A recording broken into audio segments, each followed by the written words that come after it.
Mexican-American War. It is the year of 1830.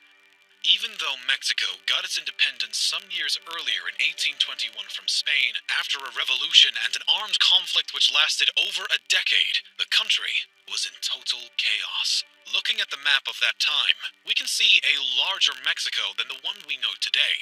A stretched country, one of the biggest at that time. The newly independent nation was in dire straits after 11 years of war.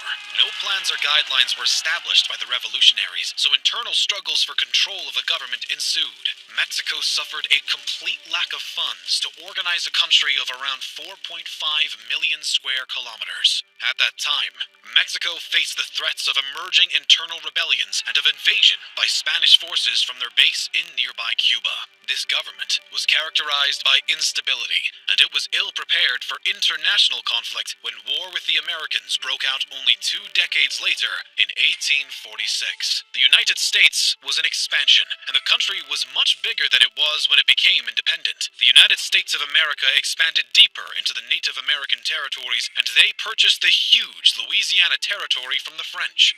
Although the country was expanding, there was an opportunity for more. Due to Mexico's internal problems, several regions rebelled and tried to break away. Texas gained its independence from Mexico in 1836. Initially, the United States declined to incorporate it into the Union, largely because northern political interests were against the addition of a new slave state. The Mexican government was also encouraging border raids and warning that any attempt at annexation would lead to war, since the Mexicans still considered Texas as part of their land. Nonetheless, annexation procedures were quickly initiated after the 1844 election of Polk, who campaigned that Texas should be re-annexed and that the Oregon Territory should be reoccupied. Polk also had his eyes on California, New Mexico, and the rest of what is today the U.S. Southwest. Looking to expand, Polk offered to purchase those lands, but the offer was rejected, and soon after, he instigated conflict by moving troops into a disputed zone between the Rio Grande and Nueces River that both countries had previously recognized as part of the Mexican state of Coahuila. The tension grew more and more over the disputed lands. Texas was annexed by the United States on December 29, 1845, and became the 28th state. However, the United States inherited the southern and western border dispute with Mexico, which had refused to recognize Texas's independence or the U.S.'s offers to purchase the territory. Thus, through this act, the tensions between the two countries transformed into a war.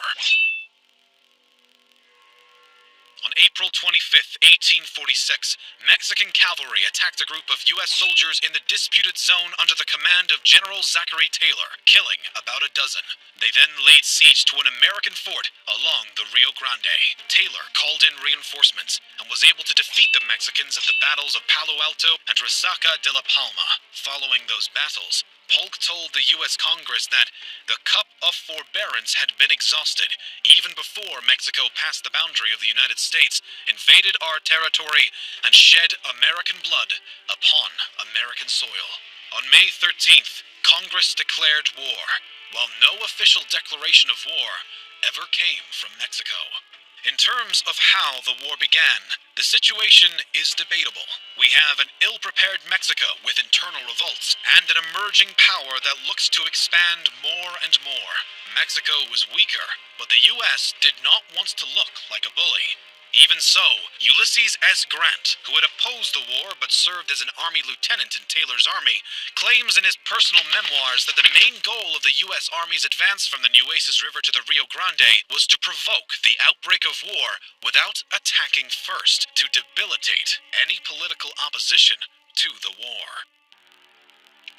After Mexican independence, there was a man, Antonio Lopez de Santa Anna, a controversial character who in the first place didn't support Mexican independence from Spain, but then fought in support of it. He then backed the monarchy of the Mexican Empire, then revolted against the emperor, and then supported a republic. The country tried to find its path, and these shocks led to more trouble and weakness over time. Santa Anna served 12 non-consecutive presidential terms over a period of 22 years. After the U.S. declared war on Mexico in 1846, an internal coalition, including forced-out President Mariano Paredes, sought a return to a federal republic with Santa Anna as the president. He wrote a letter to Mexico City stating he did not care to return to the presidency, but would like to come out of exile in Cuba to use his military experience to reclaim Texas for Mexico. President Valentin Gomez Farias, driven to desperation, accepted the offer and allowed Santa Anna. What was unknown for the current President Farias is that Santa Anna has been secretly dealing with U.S. representatives to sell all contested territory to the U.S. at a reasonable price, on the condition that he be allowed back in Mexico through the U.S. naval blockades. And so Santa Anna returned to Mexico, taking his place at the head of the army. Once in this powerful position, he went back on his word, declaring himself president and prepared to fight off the U.S. forces' invasion. The Americans achieved 2 victories at the Battle of Palo Alto and Resaca de la Palma. General Stephen Watts Kearny and his troops started to advance in the disputed territory and in New Mexico. The American troops encountered no Mexican forces when they arrived on August 15th. They entered Santa Fe and claimed the New Mexico territory for the United States without a single shot being fired. Kearny declared himself the military governor of the new territory on August 18th, and he established a civilian government. A temporary legal system was created, now known today as the Kearny Code. Kearny set out for California on September 25th, 1846. In December of 1846, after the successful conquest of New Mexico, parts of Kearny's Army of the West moved into modern-day northwest Mexico. They were led by Alexander Doniphan, continuing what ended up being a year-long 5,500-mile campaign. But in the territory, a rebellion happened, known as the Taos Revolt. There were multiple separate skirmishes, but the U.S. military moved quickly to subdue the revolt. Meanwhile, the commander of the U.S. Navy's Pacific Squadron, John D. Sloat, had received orders to seize San Francisco Bay and blockade California port. Captain John C. Fremont, leading a U.S. topographical expedition to survey the Great Basin, entered the Sacramento Valley in December 1845. Fremont's party was at Upper Klamath Lake, Oregon Territory, when it received words that war between Mexico and the U.S. was imminent. The party then returned to California. On Sloat's orders, Fremont brought 160 volunteers to Monterey, in addition to the California Battalion.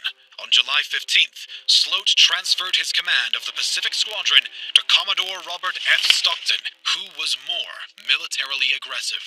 General Castro and Governor Pio Pico wrote farewells and fled separately to the Mexican state of Sonora. Stockton's army entered Los Angeles unopposed on August 13th. At that point, he sent a report to the Secretary of State that California is entirely free from Mexican dominion. Meanwhile, U.S. Colonel Stephen W. Kearny had performed a march across New Mexico and the Sonoran Desert and crossed the Colorado River in late November 1846. On December 7th, 100 Lancers under General Andres Pico, brother of the governor, fought Kearny's army of about 150 at the Battle of San Pascual. The wounded Kearny pushed on until he had to establish a defensive position on a hill. General Pico kept the hill under siege until a 215-man American relief force arrived. A 600-man American force under Kearny began a 150-mile march to Los Angeles. On January 8th, 1846, the Stockton-Kearny Army defeated the Mexican force in the 2-hour Battle of Rio San Gabriel. The Treaty of Cahuenga was signed, which marked the end of armed resistance in California. The conflict continued elsewhere. The Mexican army's defeats at Palo Alto and Resaca de la Palma caused even more political turmoil in Mexico. Led by Zachary Taylor, 2,300 U.S. troops crossed the Rio Grande and proceeded south. The hard-fought Battle of Monterey resulted in serious losses on both sides. The Mexican forces were under General Pedro de Ampudia, and they repulsed Taylor's best infantry.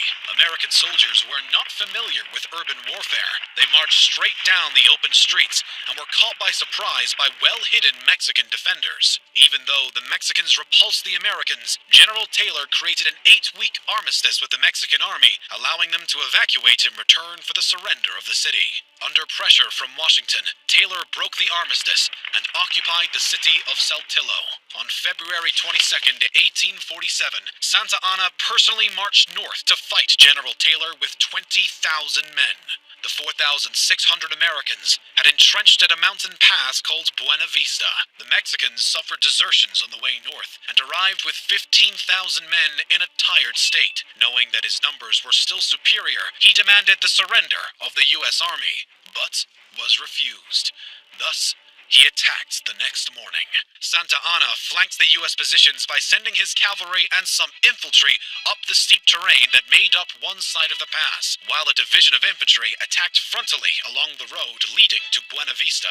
Being superior in numbers, the Mexicans had nearly broken the American lines at several points, but suffered heavily from the American horse artillery.